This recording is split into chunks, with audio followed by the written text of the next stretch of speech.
Nike is the largest footwear and athletic apparel brand in the world. Their total revenue in 2018 reached $36.5 billion, nearly $12 billion more than their nearest competitor, Adidas. And Nike's market capitalization is twice that of Adidas, coming in at $110 billion, indicating investors are far more receptive to the sporting giant's outlook and marketing strategy than the competition. But why is that? What is Nike doing that Adidas isn't? Well, in summer 2017, Nike announced its triple-double plan. It outlined their desire to double innovation, speed to market, and their direct connections with consumers. Nike is transforming its business so it has a direct-to-consumer marketing strategy. But what is a DTC marketing strategy? Well, first you need to understand what the traditional business model is. To give an example, let's say you want to start a business that makes custom t-shirts. After spending hours and hours making all your t-shirts, you are finally ready to sell them at $10 a piece.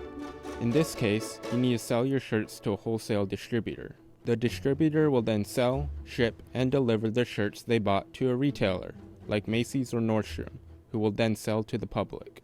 However, instead of selling the shirts for $10, the retailer prices it at $16. That's because both the distributor and the retailer need to raise the price to make money. The inflated price also means you will sell fewer shirts than you would have if the shirts had been sold to the consumer at $10, due to the laws of supply and demand.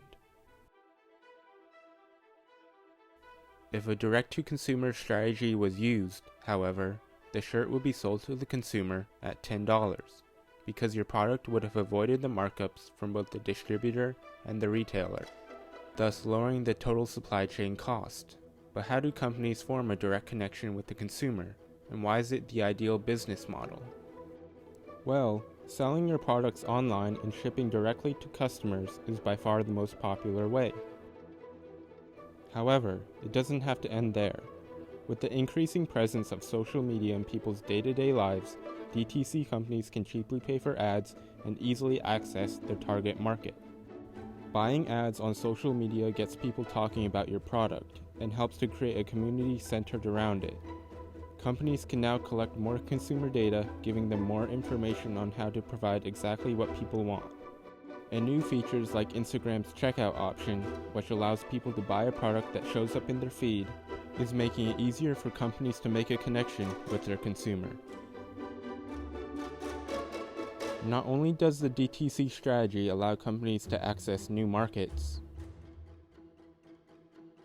but also to form more meaningful connections with their consumers, strengthening the company's perception and brand. So how is Nike implementing the DTC marketing strategy? As of now, Nike has invested more than $2 billion in Nike Direct, the DTC division of their business. Currently, however, 70% of Nike's business is done through wholesale distribution with their near 30,000 partners. But Nike plans to reduce those 30,000 partners to a mere 40. Why? Because the fewer the partners, the easier it is to monitor the customer's experience and quality of service. Nike isn't trying to get rid of wholesale distribution. They are trying to get rid of the retailers that don't have the resources to differentiate Nike's product and brand from others. These select retailers have agreed to hand Nike their own department and the ability to hire their own employees, people who know about Nike's products. Nike is also in the process of opening a series of pop-up stores in areas where sales are high. For instance, a Nike store was opened in Los Angeles, focusing on bringing the physical and digital retailing spaces together. The products the store carries is determined by what is popular in the area, learned via online sales. For example, in Los Angeles, the retro-style sneakers are featured because a lot of people bought those styles online. And if you are a Nike Plus member, your in-store experience will be that much better, as customers can request fitting rooms, shoe sizes, and reserve a pair to try on later. You can also check out and skip the line and receive special offers all through the Nike app.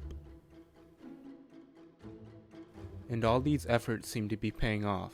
as Nike's digital sales rose 36% in the first quarter of 2019 and reached $1 billion of net income for the first time in the company's history.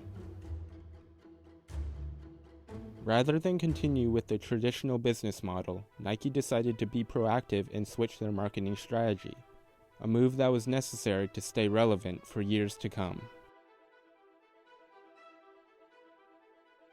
To rephrase Charles Darwin's famous words, "It's not the strongest of the companies that survive, but the ones most responsive to change." Thanks for watching, and I hope you enjoyed it. If you did, make sure to subscribe, like the video, and comment what you would like to learn next. Have a good one.